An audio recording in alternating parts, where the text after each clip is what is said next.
So my name's Hannah Bennett. I'm one of the two clinical directors for the North Queensland Persistent Pain Management Service, and today I'm running a pain medicine clinic here on Palm Island, which is one of our outreach sites. So our service provides public pain management service for a really large area of North Queensland, and that includes quite a number of Indigenous communities, Palm Island being one of those. And so we have for a number of years running a medical outreach clinic, but most recently we have started to provide a full multidisciplinary pain management service to the Palm Island community. It initially started as a pilot program that we got up and running through some support from the ANZCA Equity Health Fund, a grant that we applied for. And fortunately that was really successful, and so now we've continued that, providing regular both medical, allied health and patient education visits here on the community.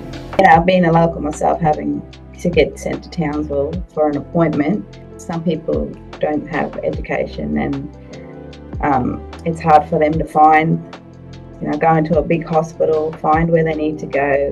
Or there's a lot of people who have shame factors. They don't like to ask, our local health workers here involved. It ensures cultural safety. Often, as people with chronic pain have often got kind of complex other psychosocial issues at play as well, and then being able to be treated, within their own community, again helps break down that barrier to accessing care. All of our patients are referred centrally into our pain service, and then we would identify on triage of the referral community members that live here on Palm Island. So previously that would have required a significant amount of travel and organisation to get that person to come over to the mainland to attend our clinic. We weren't really seeing really good engagement from that point of view. Often, I think twofold, we weren't really getting referred a lot of people, and then people who were referred weren't really coming to those appointments. So now, with the service as it is, we can recognise at triage that the Palm Island is where that person's community is, and we basically move it to a separate list for them to be seen here on Palm Island. I always shut out pain, and over the years I used to work through and but found out last year that it was a C5 problem. It goes numb when I just have a little nap, and at the moment it's hard, it feels hard and like arthritis and stuff, which I do have arthritis in a few different joints and stuff like that.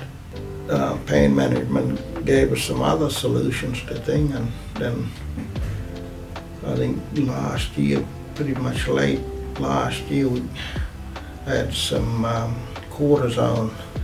Sort of had a bit of relief since then, because before that I was struggling.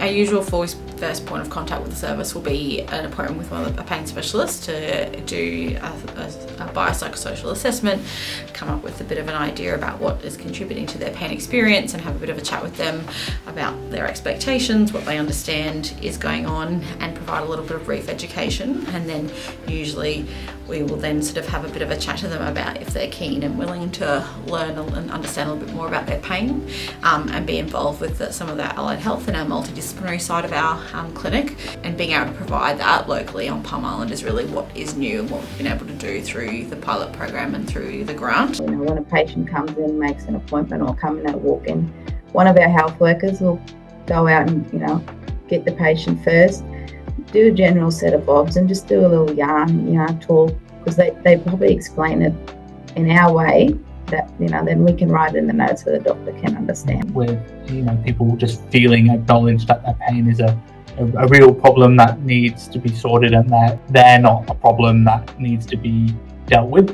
Cultural safety and cultural awareness is something that our pain team as a whole takes really seriously. We all have annual cultural safety training that's run by our local cultural safety practice coordinator, specifically in developing some of the education modules and the things that we're sort of, sharing with the people here on Palm Island.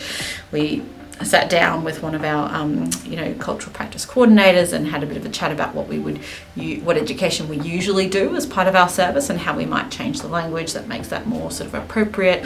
But also I think the style of the education is something that we've really adjusted.